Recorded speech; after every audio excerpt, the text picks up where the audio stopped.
ये कहानी एक ऐसे जोड़े की है जो एक दूसरे से बेहद प्यार करने के बावजूद भी किस्मत के हाथों जुदा हो जाते हैं। कहानी की शुरुआत में नजर आने वाली लड़की का नाम सोजन है, जो कि एक अमीर घराने से ताल्लुक रखने वाली मशहूर फैशन डिजाइनर है, लेकिन हाल ही में गलत इंसान पे एतबार करने की वजह से बहुत ज्यादा दुखी है।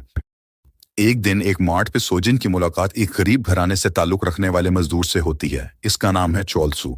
एक गलतफहमी की बुनियाद पर सोजिन को लगता है कि शायद चोलसू ने उसकी कैन चोरी की है, लिहाजा वो उससे कैन छीनती है और सारी ही कैन एक ही घूंट में पी जाती है। चोलसू बड़े ही प्यार से इस नादान लड़की की हरकत को नजरअंदाज कर देता है। सोजिन जब मार्ट से घर लौटती है तो उसे अपनी नादानी और बेवकूफ़ी का एहसास होता है। एक दिन ऑफिस के एक काम के लिए सोजिन को कारपेंटर की जरूरत पड़ती है। सोजिन अपने पिताजी को फोन करती है और एक कारपेंटर को भिजवाने का कहती है। कुछ ही देर में कारपेंटर ऑफिस आ जाता है। कारपेंटर को देख के सोजिन की आंखें खुली की खुली रह जाती हैं, क्योंकि ये वही लड़का होता है जिससे उसने बोतल छीन के पी होती है। उसे देख के सोजिन छुपने लग जाती है और उसका कुलीग उसे वर्क प्लेस पे लेके जाता है। और फिर जब चोलसू अपना काम शुरू करता है तो सोजन उसे छुप के पीछे से देखने लग जाती है। शाम को सोजन कैफे मशीन से अपनी कोक ले रही होती है कि अचानक वहां चोलसू आ जाता है, जो उससे कोक छीन लेता है। फिर वो अपना बदला लेने के लिए उसके बिल्कुल सामने खड़े होकर सारी कैन एक ही घूंट में पी जाता है और खाली कैन सोजन के हाथ में पकड़ा देता है। चोलसू की इस हरकत पे सोजन को बहुत हंसी आती है। एक दिन चोलसू अपनी गाड़ी में छुप के बैठ के सोजन को देख रहा होता है। वहां एक बाइकर उसका बैग छीन कर भागने की कोशिश करता है। जब वो बाइकर चोलसू की गाड़ी के पास पहुंचता है तो चोलसू अपनी गाड़ी का दरवाजा खोल देता है, जिससे वो टकरा कर धड़म करके जमीन पर गिरता है। फिर सोजन और चोलसू मिलकर चीजें उठाने लग जाते हैं। चोलसू उसके बैग में इतने सारे पेन देख के उससे मजाक में पूछता है, क्या तुम पेन बेचती हो?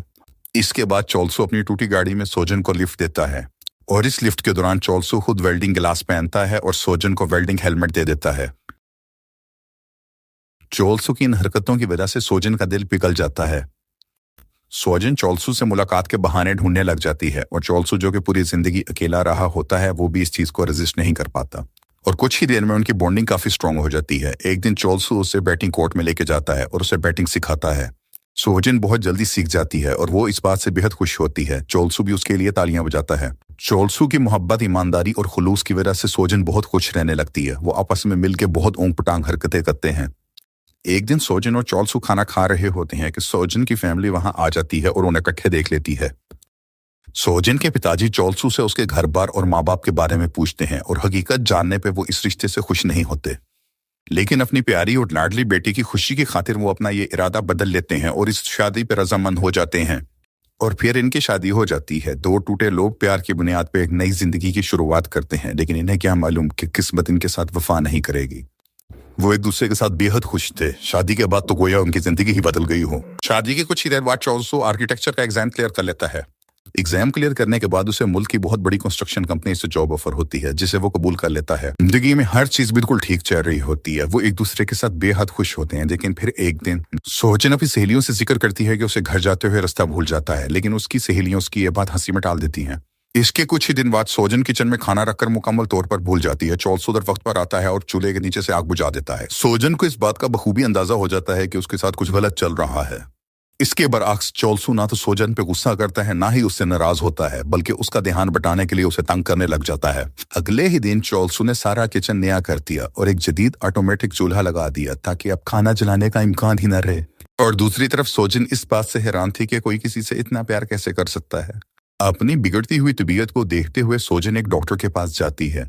डॉक्टर उससे उसकी बीमारी के मुतालिक कुछ सवालात पूछता है और उससे एक हफ्ते बाद दोबारा आने का कहता है। सोजन जब दोबारा डॉक्टर के पास जाती है तो डॉक्टर गुस्सा होता है, क्योंकि वो 2 हफ्तों बाद आई होती है। सोजन की हरकतें डॉक्टर को नॉर्मल नहीं लगती। डॉक्टर उससे उसकी बहन के बारे में मजीद सवालात करने लग जाता है, लेकिन ये जान के बहुत हैरान होता है, ना तो उसे अपनी बहन का जन्मदिन याद होता है, ना ही उसकी उम्र। डॉक्टर इस गुफ्तगू को सामने रखते हुए सोजन की MRI करने का फैसला करता है और वो सोजन को बताता है कि इसकी रिपोर्ट हफ्ते बाद आ जाएगी। MRI की रिपोर्ट आने पर डॉक्टर सोजन को बताता है कि उसे अल्जाइमर डिजीज है। सोजन, जिसे अल्जाइमर का लफ्ज भी नहीं बोलना आता, वो ये बात सुन के परेशान हो जाती है कि उसे कोई बड़ी बीमारी है। सोजन डॉक्टर से पूछती है कि ये बीमारी मेरे साथ क्या करेगी, और डॉक्टर इसका जवाब देता है कि तुम्हारा दिमाग तुम्हारे जिस्म से पहले मर जाएगा। ये सब कुछ सुन के सोजन बहुत टूट जाती है। वो वॉशरूम में घंटों तक रोती है, लेकिन चोलसू को बताने की उसमें हिम्मत नहीं होती। फिर एक दिन सोजन चोलसू को लंच में सालन देना भूल जाती है वो उसके दोनों लंच में चावल बंद कर देती है।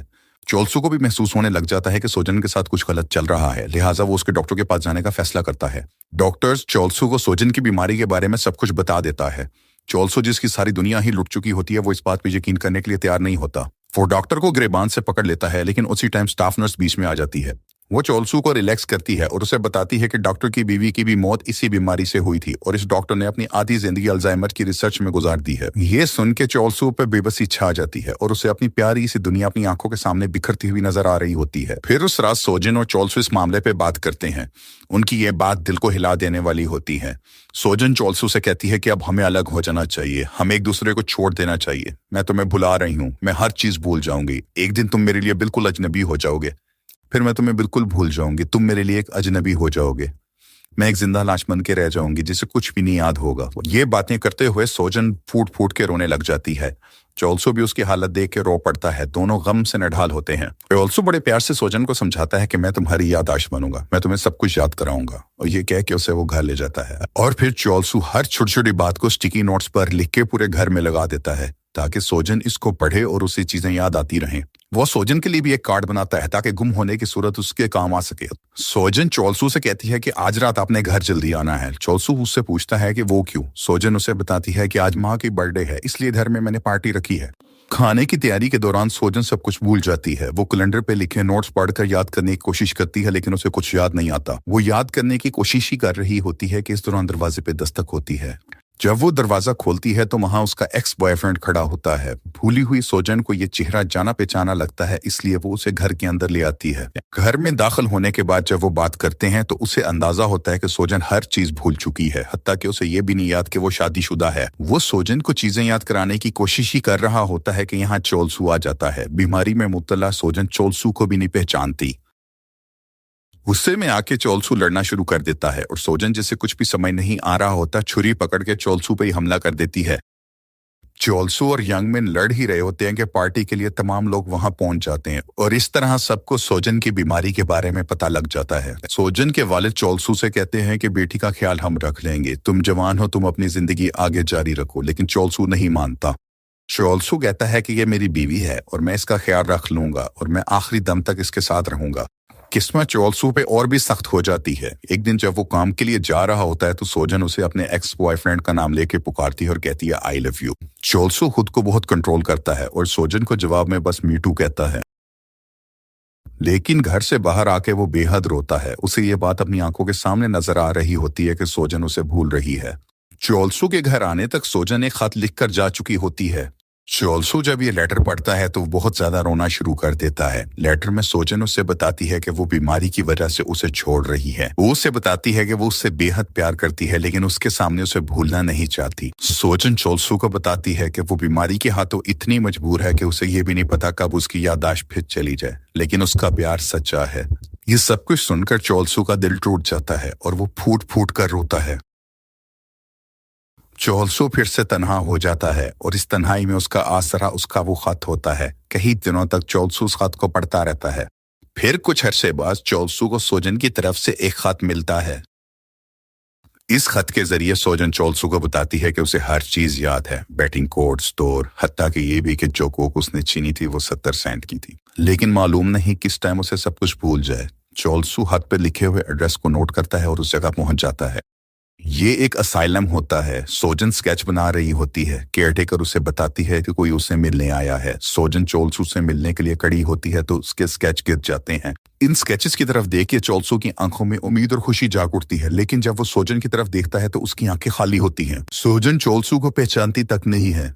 सोजन की यह हालत देख के चोलसू की आंखों में आंसू आ जाते हैं, लेकिन वो उन्हें छुपाने के लिए ऐनक पहन लेता है। चोलसू केयरटेकर से सोजन को बाहर लेके जाने की इजाजत मांगता है, जिसपे वो राजी हो जाती है। वो सोजन को उसी मार्ट में लेके जाता है जहां वो पहली बार मिले होते हैं। जब सोजन स्टोर में एंटर होने लगती है तो चोलसू उसके सामने बोतल खोलता है। सोजन को ये हरकत जानी पहचानी लगती है, लेकिन उसे कुछ याद नहीं आता। फिर सोजन स्टोर में एंटर होती है जहां उसके सारे रिश्तेदार मौजूद होते हैं। सोजन उन्हें ऐसे देख रही होती है जैसे वो उन्हें पहचान रही हो। वो सब बहुत खुश होते हैं और साथ दुखी भी, क्योंकि उन्हें अंदाजा होता है कि शायद इसके बाद सोजन उन्हें कभी ना पहचाने। भूली भटकी सोजन को यह जगह बिल्कुल जन्नत जैसी लगती है। इस मौके को गनीमत जानते हुए चोलसू सोजन को एक ड्राइव पे ले जाता है। कार में बैठी हुई सोजन खुशी से मुस्कुराती है जैसे उसे कोई फिक्र ही ना हो। ये जानते हुए कि ये लम्हात आर्जी हैं, चोलसू उससे अपने प्यार का इजहार करता है और सोजन भी बहुत खुश होती है और यहाँ ये कहानी खत्म हो जाती है। ये कहानी हमें सबक देती है, हालात जैसे भी हों, अगर मोहब्बत सच्ची हो तो कायम रहती है।